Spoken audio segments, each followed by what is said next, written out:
আমারি কণ্ঠে তুমি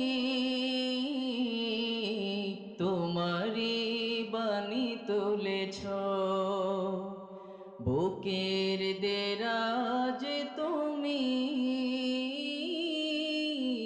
কুরআনের স্থান দিয়েছ।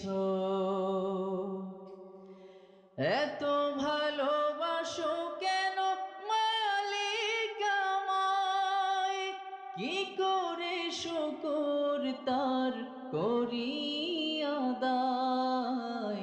এত ভালোবাসো কেন মালিক আমায়, এত ভালোবাসো কেন। একটু মন থেকে সবাই গান। এত ভালোবাসো কেন মালিক আমায়, পৃথিবীর